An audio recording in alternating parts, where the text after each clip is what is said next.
Hello, everyone, and welcome to another episode of the Today in Titletown Packers Podcast. My name is Griffin. You can follow me on Instagram and Twitter at AllDayPackers, and I'm joined by Bron, who you can follow on Instagram at Lambeau.Leapers. We're coming back to you off of another Packers game, not a win. Sadly, losing to the Vikings is worse than losing to just about anyone in the NFL. It's it's a pain that you can't quite replicate in the NFL. It really sucks losing to the purple and gold. Bron, how are we doing after that loss?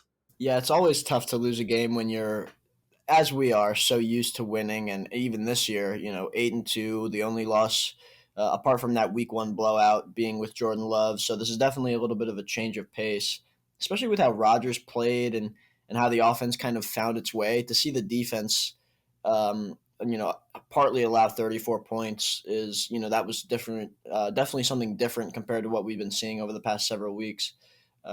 So a bummer to lose that game, but overall, I feel like our future is bright still. But we're going to get into all that, right, Griff? Yeah, we've got so much to get into, but I guess we got to get this out of the way. The very unfortunate news. MRIs confirmed today on Monday that Elton Jenkins did indeed tear his ACL during the game on Sunday. Just awful news. I mean, the injuries, they just keep on coming, man. And we've been so lucky these past 2 years with injuries, no big losses. And this year, it's all coming back to bite us. Elton Jenkins, the latest. I mean, that really hurts. It really hurts. An offensive line that's been struggling all year.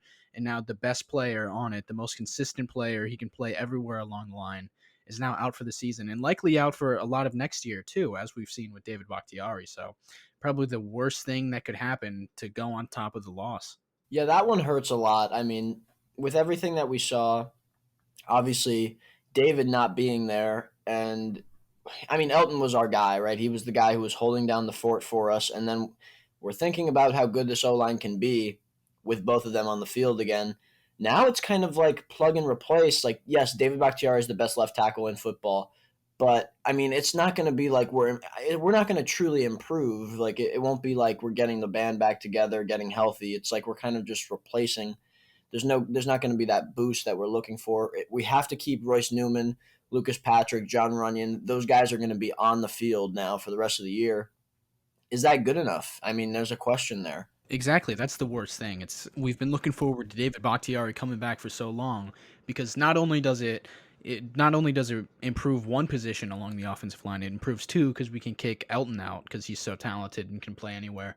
And now we can't do that. And how valuable is a left tackle? Even the best left tackle in football, really, how valuable is that? How many wins is that worth? I don't know. I guess we'll find out, but it's certainly a bummer. And now David coming back he's just gonna replace Josh Nijman at left tackle, and it's probably gonna be an even bigger upgrade than it was him replacing Elton, based on how Elton's played. I still have faith in Josh. Hopefully he can hold down the fort. He played pretty well on Sunday when he had to come in, and he played well earlier this season when Elton was hurt. But it really sucks, and it's really a bummer. But if any team that I've seen in my years watching football is able to come over that, it's going to be the Matt LaFleur Packers because this team is so resilient. And even after that, it was a sack deep in their own territory. Elton's out for the year. All the energy is sucked out from the team, and they're still able to come back and take the lead in the game. This team is one of the most resilient teams. Matt LaFleur is one of the best coaches in football. I don't think it squanders our Super Bowl chances, to be frank. I think we have just as good a shot as we did with Elton. It certainly sucks, but I trust this team too much, So, I mean, all right, let's just get into this game now then, Griff, because the way we started was just rough. Like, obviously on offense, things just weren't clicking, and then the defense, Justin Jefferson is the story of the game, right? I mean, he was the guy who had such a big impact, and this is where you missed Jair Alexander because it really, like, Kevin King struggled against pretty much everybody in front of him, and when Kevin King, Mr. Inconsistent, when he is not playing well, it just puts everything. We can't do anything on defense because we're expecting him to, when he doesn't play well and we're expecting him to, that puts everybody else out of sorts because he just couldn't cover Adam Thielen or Justin Jefferson, and both of them really had decent days. And this is a week after what we did to Seattle with Tyler Lockett and DK Metcalf. Those two guys arguably as good, if not better than the duo of Jefferson and Thielen. We shut those guys out, and that's when Kevin King was playing well. But here he comes, and you can tell, like, how is a guy this good, right? He's supposed to be very good, and when he's good, he's very good. But when he's bad, he looks as bad as anybody in the league. Like, he looks like Griff. He looks like you out there sometimes. Like, gosh, I mean, goodness gracious, this guy could look really bad at times, and it just looks like a complete non-athlete. It's like, I swear, Griff, you probably look just as good, just as bad, I should say, out there as him on some Well, of come those on, man. plays You against don't have to Justin take Jefferson. shots at me now. Man, you're terrible. No, I'm kidding. Yeah, it's fine. No, I mean, this game's not all on Kevin King. He didn't play well, for sure. I mean, his best games are when you just don't notice him, but when you do notice him, it's always bad. Like that tackle attempt on the Thielen touchdown. What are you doing there, man? Like, he looks so unathletic, and he does not change directions very quickly. So Jair coming back, I cannot stress this enough. Jair coming back is really going to make a difference. But I mean, overall, Eric Stokes, he's taken his lumps all season. He took quite a few lumps on Sunday. The touchdown to Jefferson late in the fourth quarter. I swear to God, man, everyone in this secondary is so sticky. They are always glued onto the receivers in perfect position. The ball's in the air. I'm like, nope, nope, nope, nope, nope. And then they somehow always find a way to allow a completion. It's incredible. Eric Stokes, especially. I'm hoping he figures this out because he is on his man like glue at all times. And then he just always somehow finds a way to look the other way. Kevin King in the NFC Championship game, the first touchdown of Mike Evans-esque. It's just everyone in the secondary. They have missteps like that against great players like Adam Thielen and Justin Jefferson and Kirk Cousins, who's played as well as any quarterback in football. As much as I hate to say it, he's playing great this year. When we run into talented offenses like that with so many guys who are they're just not going to play the ball. Rasul on the last play to Thielen that iced the game. Like, God, man, you're in perfect position. That should be a pick. Kirk was trying to throw a pick all day. Darnell could not catch to save his life. He should have had like 4 interceptions on the day. It didn't work out, and this is why defense is so volatile, man. It's a lot of the times defense is relative to how well the opposing offense is playing, because if we're getting so excited over this defense all season, especially the past 4 weeks against great quarterbacks and great offenses, and then they just come out and they poop their pants on a 1 p.m. game on Fox to Kirk Cousins, he's always an MVP at 1 p.m. So not that surprising, I suppose, but that's just how it works, man. And the offense, it sucks because they really put it together in this game, and the offense and the defense, they can just never play on the same page, and it sucks that we had to lose this one. When you talk about the defense, right? How many times did you feel like they were playing well that game? Honestly, to me, like, think about Kenny Clark, right? How he was just dominating the line of scrimmage, and then Preston Smith had a great game, and he's playing like elite football this year. And both of those guys played really well, dominated the line of scrimmage a lot, right? Tyler Lancaster played well up front. I thought Devondre Campbell had a good game. Like, Chris Barnes didn't have a great game, but I thought a lot of these guys that were expecting to come out and play well, they did. Like, I thought Darnell Savage, apart from the fact that nobody in that secondary, apart from Adrian Amos, is able to catch a football. Apart from that, I mean, Darnell had breakups. He played well. I thought he was pretty good in coverage overall. The corners struggled, but I mean, we did play well in different areas, I thought, across the defense. And we still had 34 points, and we lost the game, and the offense showed up finally, and it was a little bit late. I mean, but they still put up 31 points. And, of course, we haven't even mentioned the difference of the game being the fact that Mason Crosby hit a 54-yard field goal but missed the chip shot 31-yarder. Terrible, terrible outcome for this game, considering, going into the halftime when we scored that touchdown, Rodgers made one of the best throws I've seen him make to Josiah DeGuara, who made a great adjustment, looking like a veteran out there. With some of the stuff that guys like Randall Cobb and Devontae Adams are able to do off schedule, he made a great adjustment, and he got open and made a great catch off one of the great throws of Rodgers' career. And to see that, and it made me excited about this offense, and I felt confident that we were going to win the game, even being down by 6 with Minnesota getting the ball to start. And then, just the way things unfolded, it was almost like so many little things that I didn't think were going to be a big issue at the time. They came back to bite us in the end. Like, there were a couple, like, I'm looking at these things and there's like, that's a holding that they're not calling, or that's, that should have been pass interference, or like, just, you see these things. I felt like Adam Thielen stepped out of bounds on that one big play, that one to Rasul Douglas that you mentioned. Felt like he stepped out of bounds. They didn't check it. I felt like that should have been a catch for Darnell Savage. I don't know what caused them to review that and overturn it, because the one that was just a week prior, the one that was made, that was in question. I forget who made the pick. Griff, do you remember? You're thinking of Kevin King, I think. Right. Yes, and he made that pick, and it was reviewed, and it was called a catch. I thought that was very similar to the one that Savage had. He never really. It's not like he lost control. He went to the ground, had the ball. This was kind of similar to what Des Bryant did. Now they changed the rule, and that's a catch. Seemed like that was exactly what it was, and if he was a receiver, I feel like that would have been called a catch. So that's, that was another thing, and it's just like the penalties were ridiculous. All of the above, like, you just throw it all together, and we lose by 3 points. And just in addition, obviously, that Mason Crosby missed field goal, that just like the icing on the cake of why we lost that football game. We beat ourselves. The referees didn't help. And that's really the end of it, right? Like, Kirk Cousins gave us a bunch of chances to win the game by giving us turnover opportunities, and Preston Smith caused a strip sack and all these different things. Like, I don't think Kirk Cousins played all that well, right? Like, I thought he had a couple good throws, but Justin Jefferson did most of the work. And, the defense got to him, and he had a lot of turnover-worthy plays. So to me, it's definitely disappointing to lose that game that I felt like we easily could have won at multiple different points. That sums it up pretty much. It's just one of those games. It reminds me of the Colts game from last year, or the Buccaneers loss in the playoffs in the championship game. Just one of those games where is so many things, so many missed opportunities. Obviously, a lot of people are looking at the missed field goal because that literally would have been a tie game if Crosby makes that 32-yarder shorter than an extra point. The kicking worries, dude. We got so much to talk about, Bron. But either way, man, we've won so many of these types of games this season, and the Vikings have lost so many. This is their 7th game of the season, decided on the final play. They've led by 7 points in every game this season. Only team in the NFL to do that, and they're 4-5, 5-5 now.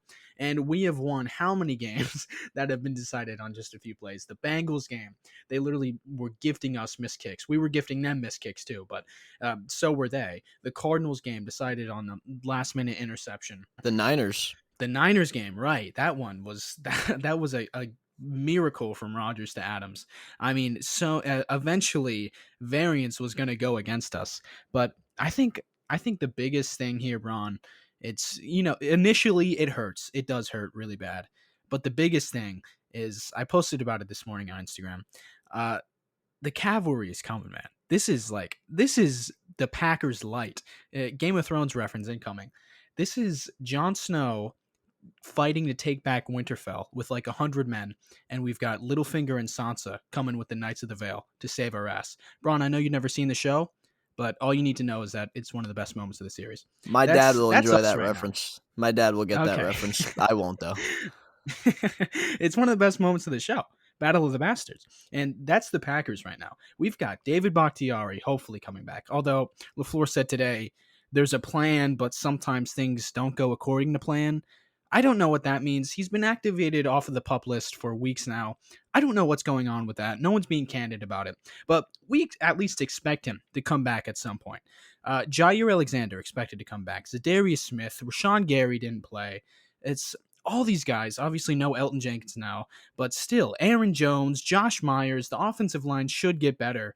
And I think it's just going to be a much different team in January. And maybe the team is just trying to at least get through the bye week with most of these guys, including Bakhtiari, at least get through the bye week. And then I think a lot of them, they're just going to give until January, until week 17, week 18. Still feels weird. And then the playoffs, hopefully we get the first round bye, although it's going to be hard without most of those guys. But hopefully if we can get the bye and we have a whole different set of players on the field for that first divisional playoff game, it's going to be so nice. And there's so many reinforcements on the way, and it's going to push everyone else further down the depth chart. And this team can just get so much better. And when we're able to lose by 3 points and the offense is able to look better than it has all season against a great football team, maybe not a great football team, a great offense, I can say that. Kirk's been great this year. It sucks, but he's been great this year. So it wasn't totally unexpected that they were able to score so many points as they did. But when we're able to keep it as close as we did and knowing that we could have won it on so many opportunities, it's not the end of the world, you know? I mean, certainly, like, I told you this, Griff, like, I didn't feel completely horrible about the way that game went. Like, apart from the fact that, yes, we could have and should have won it, it was like the Colts game last year. You made a good point, and it really was like the Tampa Bay game, except a little bit less, obviously, like, catastrophic to our season hopes. But the Colts game last year, that was a great team at the time. Like, that was the best defense in football at the time, and we went to overtime with them, and we were literally a fumble away. Like, we were going to win that football game. And it should the worst, really the only bad thing about this game is obviously the injury to Elton. I mean, we can't overstate how that's a real issue. Like, that could be catastrophic to our hopes in some way, whether we know that now or not. But, getting that loss tacked onto our record that's really the worst part. It's not like we played terrible or anything like that. The defense could have played a lot better, but like you mentioned, very not healthy right now, this defensive unit. And you said there's hopefully a lot of guys coming back. And then on offense, we did show like some really good things. And I thought Rodgers played, I mean, that second half, I would say that last possession all the way into the second half, that stretch for Rodgers might have been his best. And he only threw what? I think he threw 10 of 11 passes. He went 10 of 11 in the second half. And then that drive before that, he had obviously finished with that big touchdown. I thought that was maybe his best stretch, apart from like that Niners finish. I thought that was one of his best stretches of the season. He looked really good. Adams had a great game. I thought A.J. Dillon quietly had a nice game. Other guys got involved, and Matt LaFleur was scheming up some incredible plays. And Rodgers and MVS finally got, that connection was going. And MVS is, to me, he's playing like a premier guy right now, and that's important. Cobb got his job done too. I thought it was a great, great game, both from Matt LaFleur and Rodgers when you went to the second half. If we did that in the first half, we probably could have won the game. We do have issues and concerns, but there are certainly, there have been worse losses that probably have more, I would say, like that leave a really bad taste in your mouth about the future of this team. I would say this is one of those that only really hurts our standings in the fact that we want that number 1 seed, and this obviously took us out of that spot for now with the Cardinals sitting at 9-2, Packers at 8-3. So that's really where we're at now, and that's the bad part about it, really. That second half offense, it was I didn't know what was going on. I didn't know if I time traveled, if I woke up from a fever dream, if I had been living in 2018 for 10 weeks, but that second half was like Matt LaFleur was digging around in his backpack and found the 2020 playbook. Like, oh, there it is. Oh, Aaron, look what I found. Let's get out there. And Rodgers, I joked about this. He found the 2010 film that he talked about last summer because it was so weird. We were calling plays that I thought just weren't in the playbook anymore. We didn't go 5 wide did we do it once? Because I can't remember it happening. LaFleur was so deep in his bag, and it's like, where has this been all season long? Why have we been doing this stupid crap all season? Where has been the creativity been? The bootlegs, the handoff to Randall Cobb on 3rd and 1, and then the pitch to My Dillon. gosh, Oh my what god, a play! that Oh cut my me off goodness! my butt, dude. I literally The end stood up. arounds. You got to give EQ the credit there. Like, he made some good plays in this game, right? And then Oh you yeah, just dude. mentioned it, right? You just mentioned it. That play where they handed off to Randall Cobb, and I was like, are they really going to give it to Randall? Like, I like giving him the ball out of the backfield on third down, right? I think it was 3rd or 4th down, and It was 3rd and 1. right, exactly. So they give him the Thought he was ball, about and to I'm get thinking, stuffed. I was like, oh no. exactly, right? Because he was gonna get stuffed but the option of it, and then he just makes a perfect pitch to Dillon, and then he gets it. I'm like, that is a gotta have it play, and they got it, right? And so I thought Matt LaFleur did such a great job. And the thing we talked about, I emphasized this last week, Griff, why are we not throwing the ball deep? It's like we just didn't, all year long, we have not thrown the ball deep. And when we have, Rodgers wasn't really connecting. Same thing in the first half. We were trying, Rodgers wasn't connecting, but he kind of like fought through like the kinks that they had to work out, and they did. And then all of a sudden, Rodgers couldn't miss anything past 20 yards right? And he just looked so incredible. All the receivers were on the same page with him. And that's the thing I want to see. Like, he looks so good. All the off schedule stuff. Like, that's the stuff we've been missing. Like, we know he can do that still now. Like, we know that he can still move around. And this is with his toe injury that we haven't even barely talked about. His bad toe injury that he's dealing with, he's moving really well. He's super fast looking. He's moving around the pocket. He's evading sacks. He's not lost a step, Griff. And that's why I want to keep this guy around for as long as he wants to play. And to me, that the way the offense is operating now, like you said, kind of like what we were doing last year, MVP style ball. Rodgers threw 385 yards, 4 touchdowns.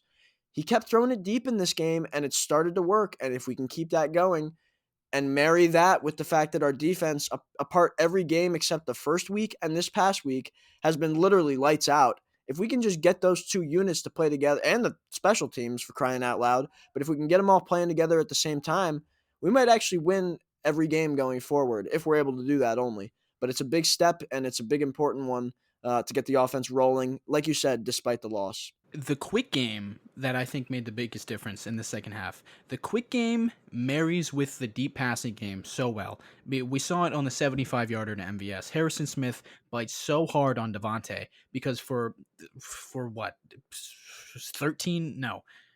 28 minutes, I guess. I just had to do math in my head. That was tough. 28 minutes in the second half, Rodgers had been dinking and dunking it, and then going over the top only to Devontae, and then he finds MVS wide open in the middle of the seam. Because everything in the first half, everything all season has been literally, maybe not literally, but pretty close to the Mike McCarthy offense, where it's 5 wide. Aaron takes the play clock down to 1 second, reads the defense, finds a matchup he likes, and sees who can get open. Every time they're showing man, he's just going to chuck it up to MVS, which is what I do in Madden. If I see a guy in obvious man coverage, press man, I'm going to chuck it up to my fastest receiver. But that's not something you should be doing every time you see it in the NFL. And that's something that we've been doing all season long. And then finally, in the second half, we get back into the playbook. We do the quick game stuff, the offense that Rodgers was so good in last season. And hopefully he's reminded of, wow, my numbers look really pretty when I play within the offense like I did today. And he's 10 of 11 with 197 yards and 3 touchdowns in the second half. I mean, 158.3 passer rating, obviously. I mean, he was incredible that entire second half. So hopefully that's a spark, a galvanizing moment, if you will, for this offense going forward. And when we're playing that well through the air, we don't have to run the ball. And I'm sorry for the run the ball crowd, but Royce Newman cannot block a piece of furniture. Neither can Lucas Patrick. Oh, goodness. It's if you want more 3 and outs, run the ball more on early downs because it doesn't get you anywhere. When AJ we Dillon ran can the truck a ball, man or two. what was it, 1st and 20, and we ran the ball? I was just like, oh my gosh. And we ran it for Man, I think 1 yard. And I was just like, oh my gosh, that was a great it's waste one of a thing if down. we have Corey Linsley in there, man, who can literally move people. But we don't have that. We cannot run block. AJ Dillon is running into 2 men on every single snap. And it's not efficient football. And so I know the passing game hasn't been pretty all season long, but I can't complain about it because the run game is even worse. And at least we have an MVP at quarterback and a Hall of Famer at wide receiver. I'll go with that not working rather than the run game not working. Yeah, that's a great point. I mean, like, who do you want? Whose hands do you want the ball in, right? Like, I'd rather give Rodgers another chance, or you know what I mean, like, as opposed to running it for 3 yards on 2nd and 20, and now we're in 3rd and 17, or even like when we get in those situations where we're behind the sticks because of the how ridiculously shocking it was to have multiple penalties. Like, we never do that all year long. These past 3 years, penalties were not an issue, at least not consistently, right? And now this year, it's been the same thing, and the penalties just stacked up in this game, and they kept piling up and set us back a bunch of times. We started to overcome it because the offense was so hot in that last drive before the half, and then in the second half, we overcame all that. But this running game, it's not going to get any easier without really Elton Jenkins. He's probably the best run blocker that this team has, even with David. And then not having him, getting David back will help. But for now, it's Yash, Newman's not good. Like you said, the furniture line, that was probably true. Like, he just really is not good in the running game. And the amount of times you see somebody blow right by him, even in the passing game too. I mean, like, Newman's just not great, but now it's not like we can even go out and add a guy that would help. Like, it's more so like we're just filling Elton's place if we do that. Um, I don't know what we're gonna do. Like, I don't even know who's available at this point. Maybe I'm sure they'll look into somebody. Maybe they start Dennis Kelly at tackle, move Turner in the inside. I don't know what's gonna happen. Like, but I don't know how much longer this can That continue I with the think guys could in the be middle. beneficial. I would like to I see. I think don't know what Dennis Kelly has been up to these days, but I'd like to see him maybe get on the field Yeah, that would be nice. I mean, he looks like Bakhtiari. Maybe he can play as well. Didn't he start all 16 games last season for for Tennessee? Tennessee. Something like Yeah, that. I mean, he's run Yeah, I blocking don't know. behind Derrick Henry for a year. I think he might have a You know, little experience in that department for AJ Dillon. the thought of having Royce Newman in there, like set in stone, pretty much now, it really sucks, man. Because it reminds me of the Byron Bell days and the Lane Taylor days and the Justin McCray. Remember him? Good old 64. I met his like cousin or something at a flea market in Florida one time. But other than that, Justin McCray, I do not have fond memories of. But Other than his that's cousin what at we're the gonna flea have to market, yeah, that was your favorite memory of do. Justin McCray in Green and Bay. and Byron Bell, Oh gosh, no, no. Are we gonna do this, Griff? famously or infamously, DM me on Instagram in 2018, telling me to I can't remember what he said, but he was not happy with what I was posting. Probably because He he was said not a good something football about player. you said something about what, his effort or something, and he said he He asked, what did he ask you to go out there and block or No, something? no, no, no, no. Because I was putting like film on my story. I was in 11th grade, putting film on my story about him, doing having a bad rep in pass protection. Funnily enough, against the Vikings in Minnesota, and he DM'd me. Don't know how he found it. I didn't tag him. I wouldn't tag him, but Right, he DMs me and says, "How about you post the other plays where I was right. locking guys up or something like that?" And then he blocked me. Didn't even get a chance to respond. Oh Poor yes, Byron Bell. and well, poor Byron Bell. I mean, what did he allow, 6 sacks in a game one time? I mean, yeah. But anyway, No. did Everyone he not thinks do that. that? That wasn't No, it who. was him and who was it? Chaz Green for the Cowboys that one game. Whatever, he was part of it, I and think it well, was let's yeah. not He act allowed like he like was in the two or Pro Bowl, three. Griff. Yeah, he wasn't. He was No, he he was was not great. bad. But Let's just end it there. I I mean, mean, who's I bet better, he. him or Royce Newman? I was gonna say, who's better, him or you? Like, who would he rather be right now? I, I don't know what he's up to. Maybe LaFleur gives him a call. No, Oh no. God, no. We need. Anyways, You know who we need to call? Anybody, somebody. yeah, I don't know who's out there though. yeah, That's the thing. I don't even know who's out there. yeah. I don't know. No idea, but it just seems like for now this is the line that we're gonna have to deal with. Not great with Aaron Donald coming to town, but Lucas Patrick as well. Josh Myers, I'm excited for him to come back because Is he that wasn't. is that set in stone? I mean, is he It's definitely not coming set in back? stone. The team's optimistic though. The team's optimistic that he can come back at some point, as they are Ugh. with so many of these guys. And LaFleur doesn't say anything about any of them. What I is say up it with over and Bakhtiari? over. I I say it thought he was over coming and back in over, week Griff. 7. Griff, I say it over and over again. This guy, Matt LaFleur, is the best in the NFL at saying a lot, but saying absolutely nothing. And David Bakhtiari, first of all, they made it seem like he could possibly. Remember at the beginning of training camp when they were like considering whether they would activate him right away and just like keep him on the 53? And then they put him on the pup list. So then that ruled him out for the first 6 weeks. We're like, you went from possibly playing week 1 to now he's out for the next 6 weeks. And then it was like, it seemed like as if he was just going to go kind of get up and play. And then now they've been letting him kind of warm up or whatever for these past several weeks. Now, I don't know if there's been a setback. They will not say.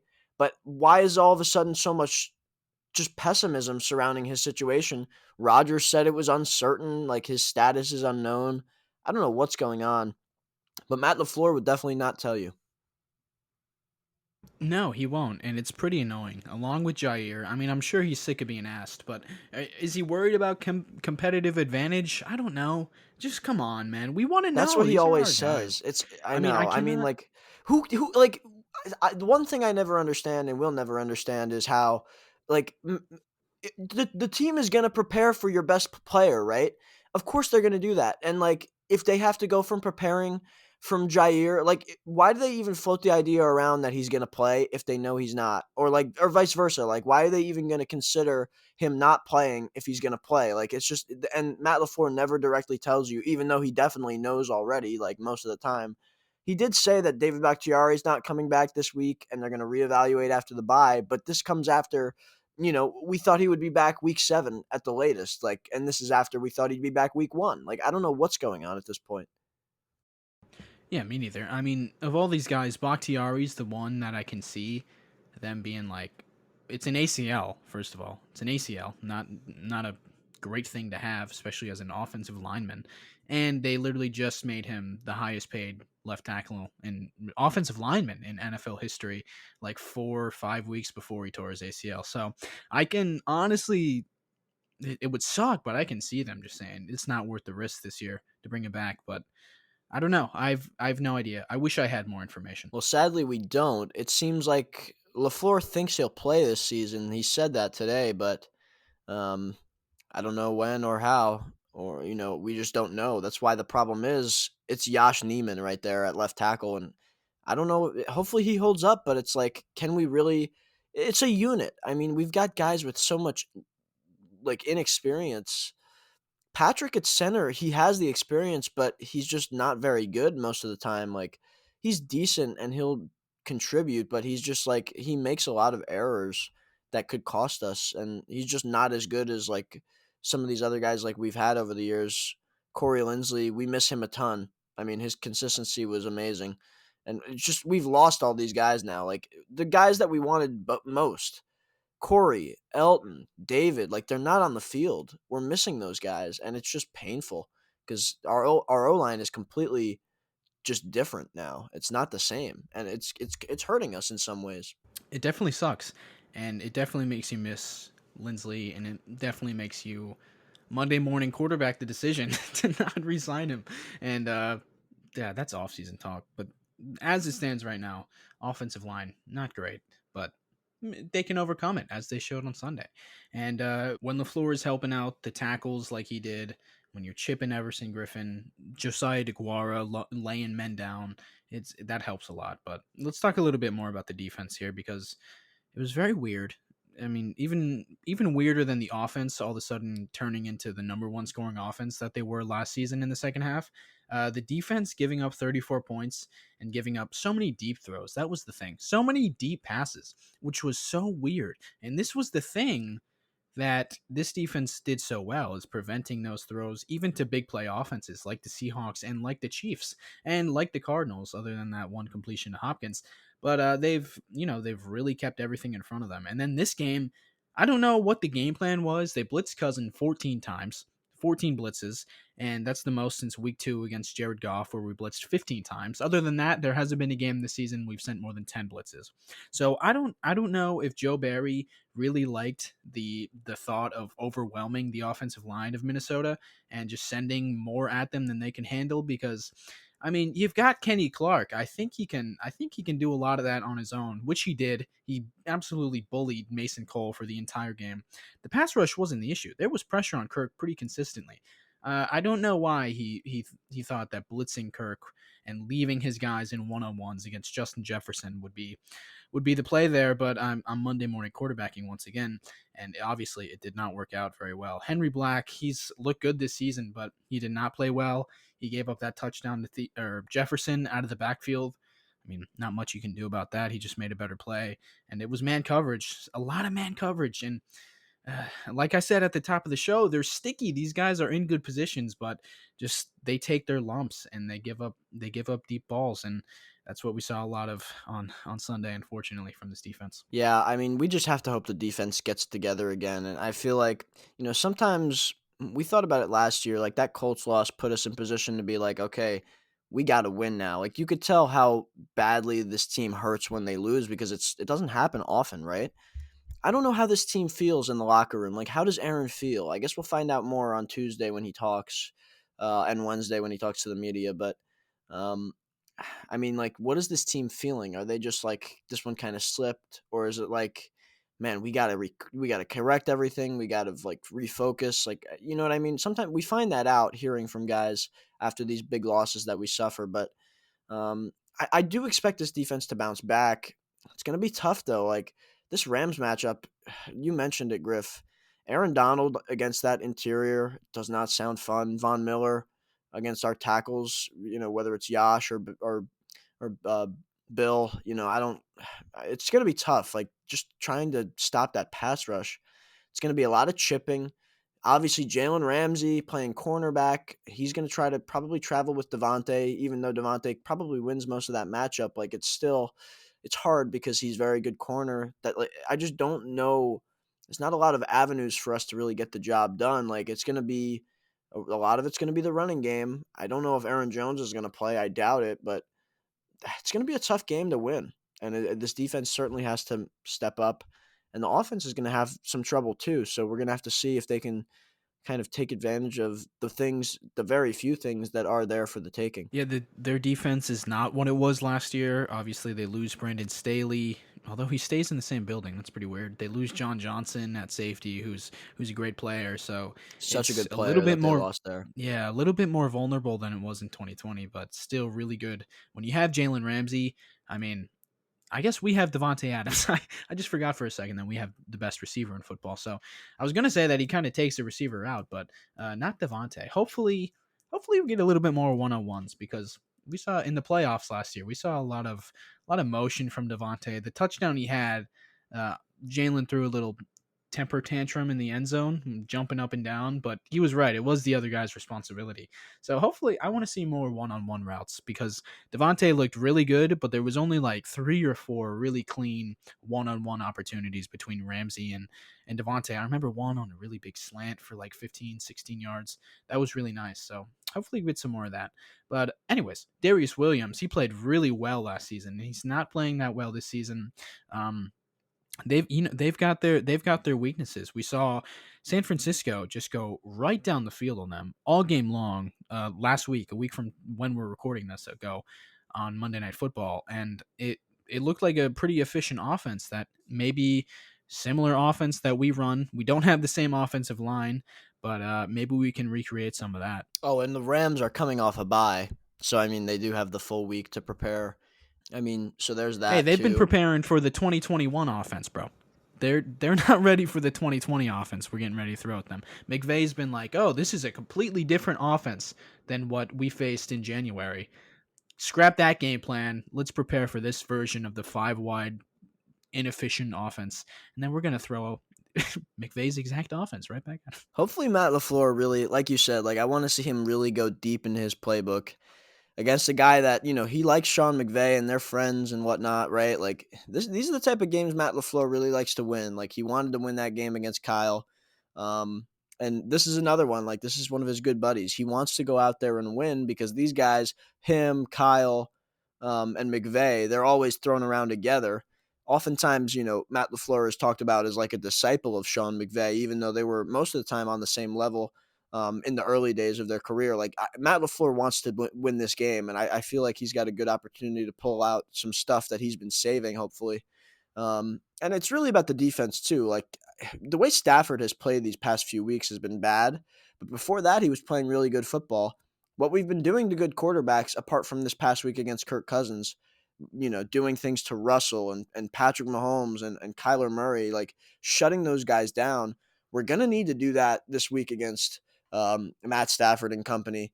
OBJ as well, who we thought we were going to get and did not, as usual. But that's he'll probably be more active in the game than he was in that first game, since he's got the full week to now learn the playbook and get in completely entrenched in the offense. So they lost Robert Woods. It's now OBJ kind of like replaced. And we'll see how that goes for them, but it's certainly going to be a tough matchup. This is a great game, on paper, big one for the standings. We always talk about, we're trying to get that number 1 seed. This is a big, big one. For that, if we can get a tiebreaker over the Rams, that's important because we've got one over the Cardinals already. We have to take advantage of these when we can. So it feels like a must win, right? Because like if we don't win this game, it's almost like kiss that number 1 seed goodbye because we're sitting at 4 losses. And yes, we could go 13-4, but just the way that these other teams are playing, it's tough to lose games in this league. And if you lose 3 out of your last 4, it's just tough. So we're gonna win the division.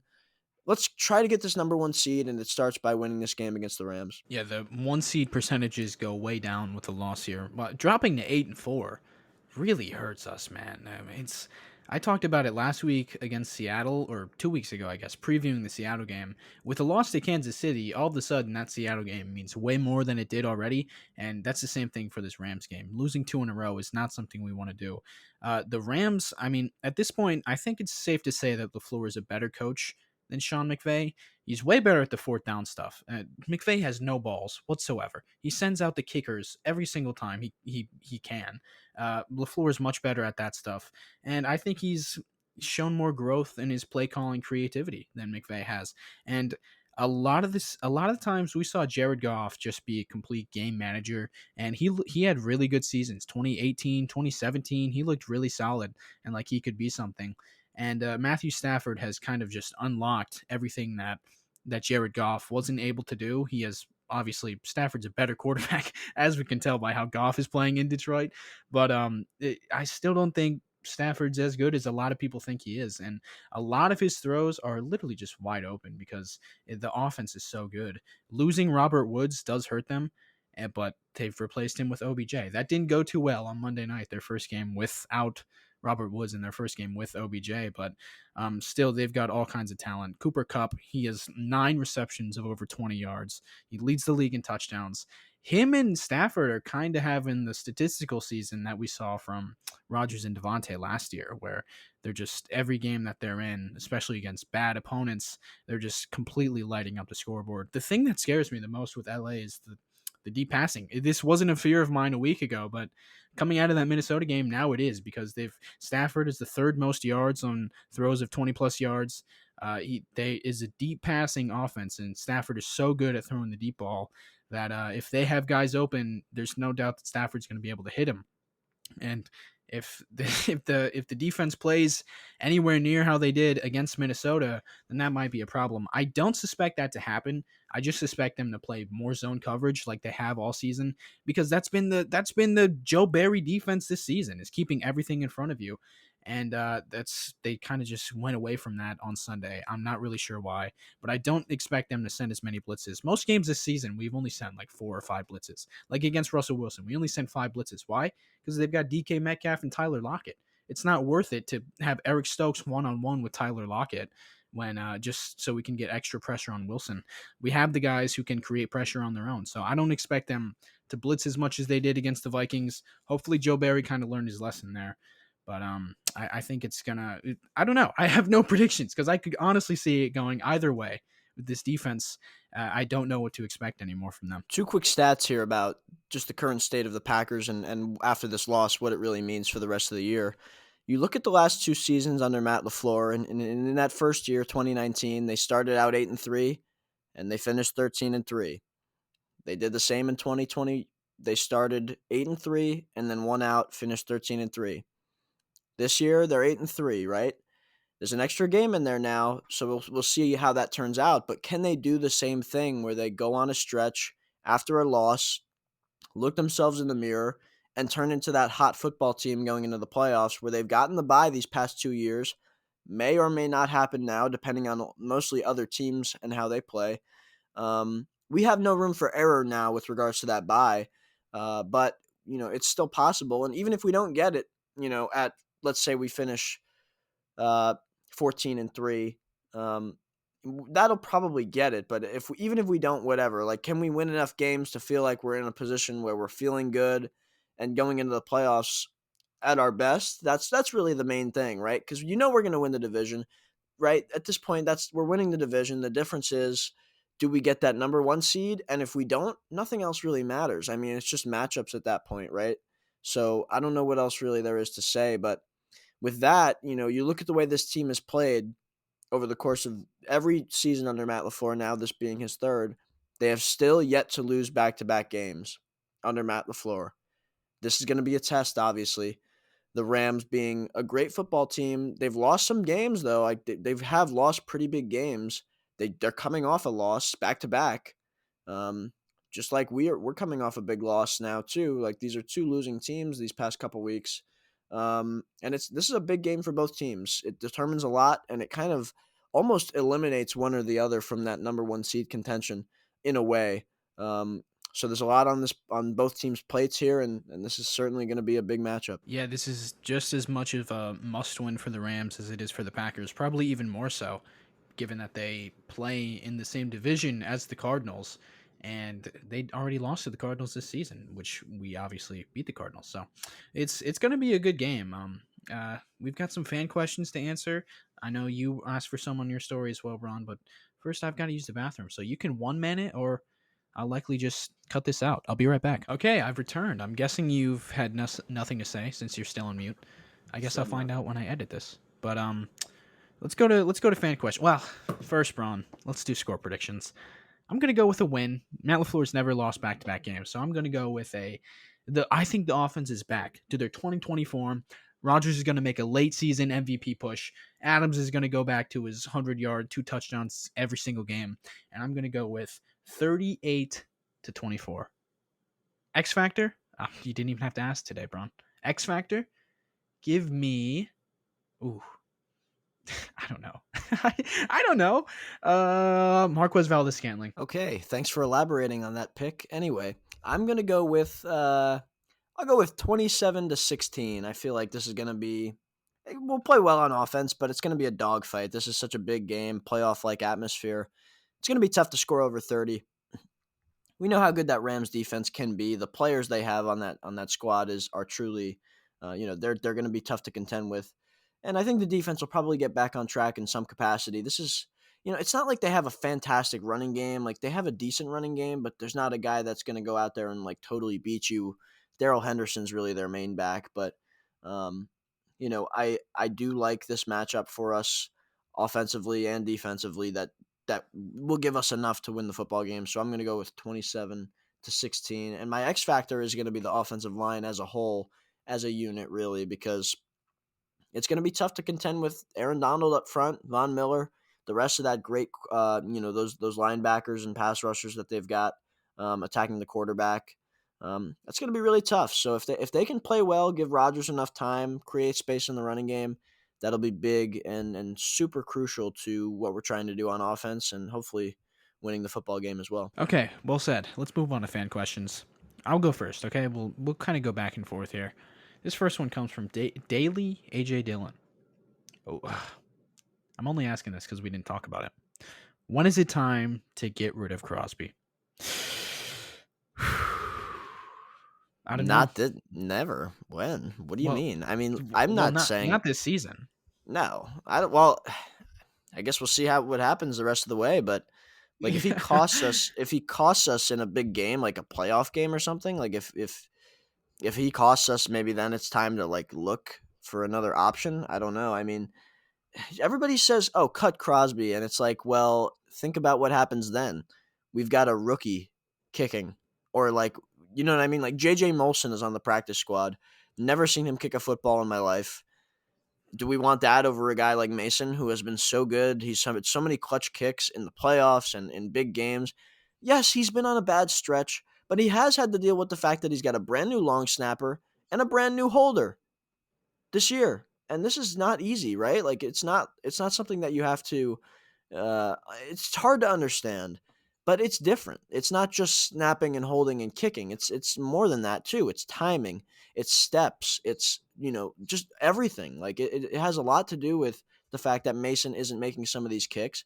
A lot of the blame goes on him, but that snap on his miss was very wobbly. Like it's got to be a better snap. It could have been tighter. The hold was good. I mean, but a lot of other times it's been like the hold wasn't good, and that was what happened a couple weeks ago where it was 2 bad holds in a row. I don't know what the situation is. I'm certainly not giving up on Mason yet. It's going to take a lot. It would take probably a game that would cost us like a playoff. If he missed a bad kick in a playoff game, maybe you look for something else. But at that point, it's already too late, and we're moving on to a new season anyway. So hopefully that doesn't happen. I mean, I'm kind of done making excuses for him. As much as obviously I love Mason Crosby, but I think he's just in his own head. I think it's just like just one of those seasons. Is he in his own head about the fact that he's missed so many, or is he in his own head about the fact that the field goal protection is very poor? I'm not sure, but I think he's definitely in his own head because he goes from making every field goal we ask of him for a season and then making what the first 9 this season to now he can't kick a 32 yarder. I think it's just like a receiver who's struggling with drops. At some point, you just get in your own head, and the ball's coming to you, and you're thinking, "Hope I don't drop this. Hope I don't drop this. Hope I don't drop this." And then you drop it. Hope I don't miss this kick, and then it's wide left. I think that's kind of what Crosby's dealing with. I think the obvious answer though is to score touchdowns. Yeah, that's a great point. Let's just score more touchdowns and maybe score more points as well. And while we're at it, win more games. Honestly. Yeah, I hate this losing thing. Yeah, me too. It sucks. Anyway, Fede Ruiz asks, why do we have to suffer like this? Thoughts? I don't know. I think we suffer less than Vikings fans. Good point. Moving on. I guess it's my turn here. Why the F did we lose? How would you position the offensive line with and without David? This one from JC Malia 63. 63 Corey Lindsley, missed that guy. How would I position it without David? It's gonna be Yash, John Runyon Jr. at left guard, Patrick at center, Royce at right guard, Bill at right tackle. And the only thing that changes with David is you sub Yash out for David. And it sucks, but it's like I said earlier, I don't know how much a left tackle upgrade really matters for an offensive line. It's such a weak link unit, you know. Your offensive line is only as good as its weakest link, and before we were going to upgrade 2 of those positions, 2 of those weakest links were going to get upgraded. Now it's only 1, so it's not as exciting, but it's at least it helps having a left tackle protecting the blind side, right? Yeah, I mean, the unit is what it is until they add somebody to the roster or something unforeseen. But yeah, the unit is what it is. Yash, obviously, it's Yash and David that are switching, really. That's the only difference, I would say. Not without now not there anymore. It's really not too complicated at this point. I've gotten a few that are asking, when are we going to fire the trainer? Guys, it's Oh my God, yeah. there's nothing You you have can to. do Do you about blame an the ACL trainer? tear. There's Yeah, not. I Well, mean, it's that thing is so. People just look for people to blame. That's how head coaches and GMs get fired for things that they can't really control a lot of the time. But when you're talking about the trainer, first of all, nobody really knows the trainer's name. I'm guessing most fans don't, and he has nothing to do with the fact that, like, he doesn't tell players how to not get injured. I mean, like, it just happens. Think about last year when we were so healthy for most of the year and not really losing many guys apart from when we lost Corey and Devontae. Aaron Rodgers has been healthy. Like, he's been everything. He's been great these past 3 years, staying healthy for us. Most of these guys haven't been hurt. This year, it's kind of caught up to us, the fact that we haven't had many injuries these past 2, and now this year we've had more injuries. It sucks. David was the one exception, I would say, right? But they're piling up this year. But you can't just blame some guy, who has a job, in the weight room. yeah. You know what I mean? Like, it just doesn't make any There's sense. no there's no Michael Jordan secret stuff that you can spray on Elton's knee to make it not tear. I mean, it's in 2019 we had no injuries, and that's why we won 13 games, even though we weren't that great of a team. And that's why a lot of people saw us regressing in 2020, because regression is a real thing in the NFL. That's why there's so much parity in the NFL, more so than any other sport, because injuries, it's such a physical sport, so much contact. You're literally 300 pounders pushing each other over for 60 minutes. It's these things, luck goes your way one season and then it swings the other direction another year. And this year, it's luck is not in our favor. And hopefully, the most you can do is pray to whatever God you believe in, the football gods, to please make it stop, because I'm blaming the trainer. It's not going to do anything. JGraph21 asks, do you think this team can win a Super Bowl without our star defensive players? Yeah, I do. I think the guys we have in now, we've seen them play well in big games. That There's certainly no doubt that they can put together a playoff stretch, and this is so true in the NFL. Just get to the dance, Just even if we're not the top seed, we saw the Bucks do it last year. We saw the Packers do it in 2010. Just get to the dance. Anything can happen. You can put together a string of 4 or 5 games that no one sees coming. I guess only My only 4 games. Huh? concern, yeah, my only concern is like what we saw with the Bucks last year, where they just took advantage of the fact that Kevin King and Shandon Sullivan were the two guys out there at corner for us. One of them's undrafted, the other is the most inconsistent player on our football team, and Tom Brady just exploited them pretty much that whole first half, and there was nothing we could do because they were, they're like they're bodies that can play, and they do provide something once in a while, but like for the most part, they're not Jair, right? So what Tom Brady decided to do was just like they go into the game plan looking like Kevin King can be exploited. Shannon Sullivan he wasn't drafted for a reason. Like these guys, he can be exploited if they make the right, like him against Antonio Brown or him against Chris Godwin in the slot, right? Like that's not an advantageous matchup for us. And they were just like, our player's better than theirs. Let's just go to that and let's just see if it works. And it did. And we still almost won the game, but like that was one of the main issues. So like now it's Rasul Douglas. He has to keep playing well, but it's possible like that he can't match up with some of these guys eventually. Like when you get into the Bucks or the Rams with these good receivers, that's a possibility. And that's the kind of thing that I worry about if we don't have Jair and we don't have Z a little less because of what Rashawn and Preston have been able to do this year. But, it'd be great to have those three all on the field at the same time. And I think Jair, him returning is going to make or break us, if you ask me. Yeah, that's huge. Having all those guys just pushed further down the depth chart obviously makes a big difference. All right, this one from Reese English, friend of the show. Will Mason Crosby's struggles be the downfall of this team?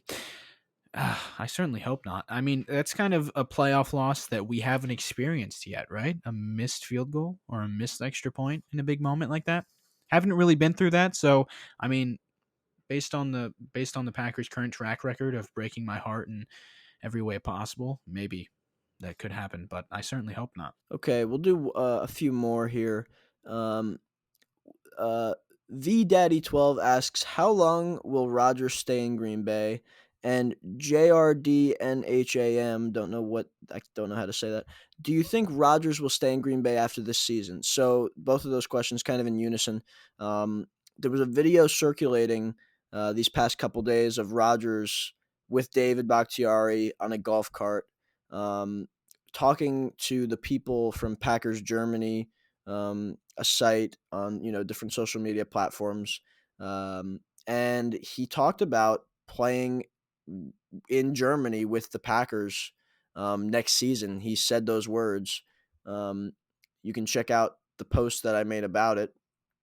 I mean, that's certainly something. I don't know if it seals the deal that he's coming back or anything, but I mean, it seems like he feels good about his standing with the team. This is off-season talk, but I would say I feel much better about him being the quarterback of this team now than I have at the start of the season, or when it was signed and sealed and delivered that he was going to be traded after this year. I don't think that's the case now. I feel like he wants to be in Green Bay. And so I have high hopes that he will be back. Yeah, I agree. Every week that passes, it feels more and more like he's going to be back. Knowing all the friends he has on the team, Preston, he's become good friends with, Cobb, obviously, Bakhtiari, Devontae. God, I want Aaron back, if nothing more than just so Devontae can stay, because Devontae's not staying without Aaron. But yeah, it feels like he's going to stay. It feels like the team. I don't think they're ready to start Jordan after that Chiefs performance. Even before that, honestly, I think they wanted to start him in year 3. That was their ideal plan, because remember, all summer they were saying that Rodgers is our quarterback for this year and beyond. So I think beyond meant the year after as well, because I think that's the optimal time to move on if you're Brian Gutekunst. And just like they started Rodgers in year 3, did they? Was it year 3 or year 4? Because you had 5 and then 6 and then 7. Okay, He sat so they 3. started Rodgers they started Rodgers year 4. That's a long time. I cannot imagine they'll do that with Love. Maybe they will. I don't know. Should they? Maybe. Yeah, that's offseason talk, though. But yeah, I think he's going to stay beyond this year. How about this one from our good friend Max? How you doing, Max? How concerned are we about the offensive line? I'm pretty concerned. I'm not going to lie. without Elton, it makes it even worse. But even with Elton, I was concerned because we talked about this. We don't know what to expect from Bakhtiari, if he's going to return, if he's out for the year, what's going on. No one will tell us anything. And we got to stick with Royce Newman at right guard. Bill Turner was committed penalties like we've never seen from him before. Lucas is not great at center. This week against Aaron Donald, I think is going to be very telling because if Matt LaFleur can kind of counter that with a quick game, with just offensive schematics and game planning that take him and the pass rush out of the game, then I'll feel a little bit better. I'll feel confident that we have a coach who can do those things, and the offensive line isn't that big of a deal. But I mean, in the run game, just forget about it. It's not going to happen. The only way we get productivity on the ground is AJ Dillon trucking people, and that's not very it's not very reliable on from snap to snap. So in pass protection, I guess we'll see. This week's going to be big. Someone made a comment, not a question, but they said if D-Bach and Elton don't come back this year, Rodgers will be like Mahomes was last year in the Super Bowl. I mean, like that's, you That's think really about that, scary, right? dude. Yeah, Oh, it makes you jeez. think. I mean, that was the issue, right? Like the Bucks pass rush just took advantage of the weakness of the Chiefs O-line was hurt. I mean, That was the issue. that was an And issue. That was an issue in the NFC Championship game. That was one of the reasons we lost. Was no Bakhtiari. right. I mean, well, now we don't have David or Elton at this moment. Hopefully we have if we have David, I think it's just like him being there is so key. I feel like Rodgers will be more comfortable as a whole, but to not have Elton in the inside is just definitely he won't be that same comfortability level. But yeah, there's certainly a concern there about a potential collapse if these young guys are just getting beat. Think about it, like if it's the Bucks in the championship again, like all these pass rushers they have and the guys that they're very veteran professionals. Like they're like guys that are gonna compete at a high level. And if it's Elton not being there, these guys on the inside are gonna have trouble, and that could be the downfall for sure. But there's a lot of negative hypothetical stuff, but it's the sad reality of what it could be possibly without Elton on the field for us. After the loss, I was kind of just sitting in my chair, sulking a little bit, thinking, what if this was a playoff loss? I almost don't even want to talk about this, but like I'm not prepared. Talking about the Bucks and what Rodgers potentially looking like Mahomes in the Super Bowl. I can't. I'm not emotionally prepped for this, dude. This has got to be the year, and it's gonna be the year. And that's going to do it for today's show. It's week 11, third loss of the year. But hey, man, it's part of our journey to our fifth Lombardi trophy. And it's going to come this season. And am I fully confident when I say that? Maybe not completely, but I'm very hopeful. And that's all you need, right? Anyways, that's going to do it. Thank you so much for listening. We'll be back next week with another episode discussing the Rams game, and maybe we'll have a guest for the bye week. We're still working on that, but stay tuned for that.